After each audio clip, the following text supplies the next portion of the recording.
Assalamualaikum Ustaz. Waalaikumsalam warahmatullah. Kalau misal kasusnya lagi sholat Ustaz, kita Hmm. misalkan sholat, ya karena sholat kan udah biasa, kita udah hafal lah istilahnya.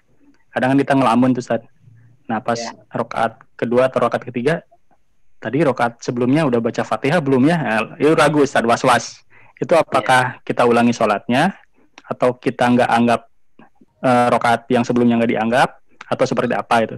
Sholat Nah yang sendiri apa kedua, sholat berjamaah? nah dua-duanya Ustaz. Oh, dua-dua. Kalau Iya, sholat sendiri gimana, sholat berjamaah gimana nih? Terus nah ini tentang yang sholat berjamaah tadi, kalau misalkan mengeraskan bacaan itu kan sunnah ya Ustaz ya.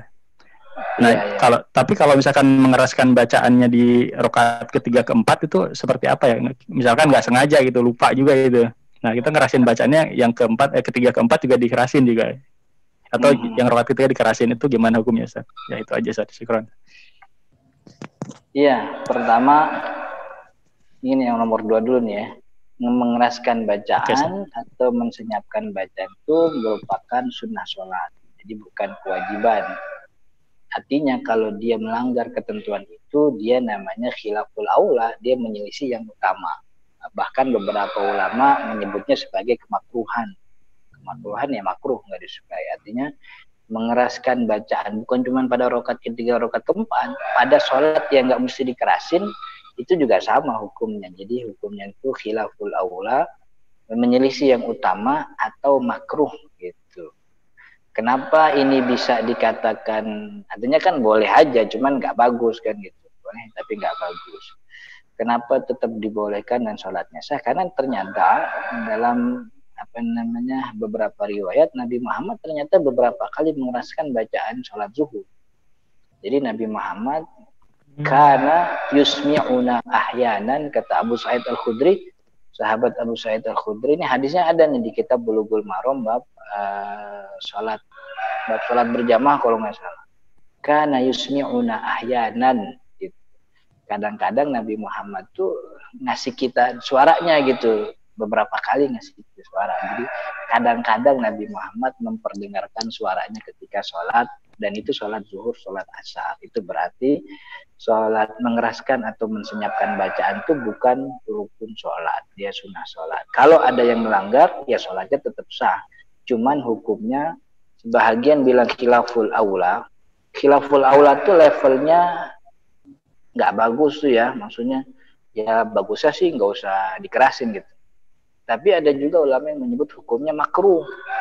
Makruh tuh ya dibenci itu ya, apa namanya, udah deket-deket haram gitu ya. Jadi beda tuh ulama usul bedain nama khilaful aula sama makruh. Itu yang kedua. Nah, kalau sholat yang apa namanya diragu ya apakah baca Al-Fatihah atau tidak, kalau sholat sendiri yang disebut oleh Imam Nawawi itu kasyifatus saja, dia harus ulang rokaatnya gitu. Jadi misalnya dia rokaat 1, rokaat kedua, ternyata pas rokaat kedua, rokaat ketiga dia bangun rokaat ketiga dia lupa deh, tadi rokaat kedua gue udah baca Fatihah apa belum ya.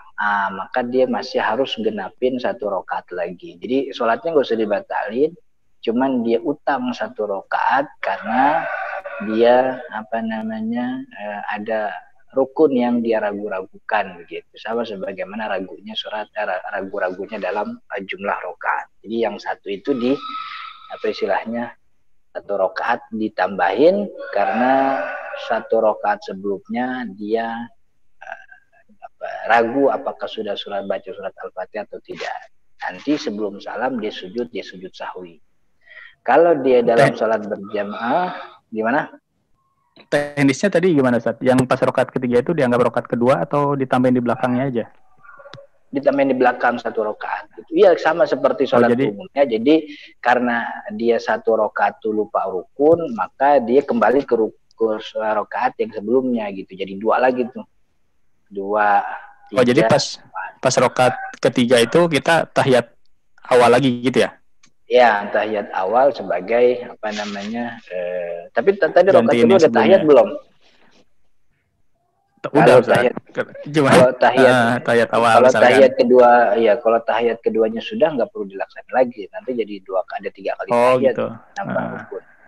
Jadi tinggal ditambahin rukun yang kurang. Berarti nanti tahiyat akhir ditangguhkan sampai rokaat yang satu lagi gitu ya. Makanya kalau bisa ya untuk menghilangkan keraguan-keraguan tersebut, kalau sholat sendiri itu bacaannya dikerasin aja. Walaupun sholat zuhur, sholat asar, supaya tidak ada Oh keraguan-keraguan. gitu. Gitu. Istri saya tiap hari sholat begitu. Jadi istri saya di rumah sholat zuhur, sholat asar tuh dikerasin. Jadi 5 kali sholat waktu di rumah, istri saya tuh baca kayak imam gitu, baca beneran, baca dikerasin suaranya gitu. Supaya apa? Yaitu salah satu cara supaya nggak ragu-ragu. Karena beberapa waktu sebelumnya dia sering lupa surat Al-Fatihah begitu. Maka ya udah dikerasin aja tuh bacaannya. Biar kebaca, karena dibaca dikerasin kuping dengar kan gitu. Gara-gara kuping dengar akhirnya jadi itu salah satu caranya gitu. Dan saya juga begitu. Kalau lagi nggak sempat ke masjid, sholat di rumah, sholat saya kerasin aja suaranya. Nggak ada yang denger ini kan gitu, kita doang gitu di rumah doang, supaya untuk menghindari keraguan-keraguan itu. Tapi kalau sholat berjamaah ini yang jadi PR nih ya, nanti saya cek lagi nih, saya lupa inget tuh. Kalau lagi sholat berjamaah kita lupa salah satu rukun, apakah itu dimaafkan karena kita berjamaah jadi ngikutin imam, atau memang ada tanggungan lagi? Saya belum pastiin ya Pak Denny ya.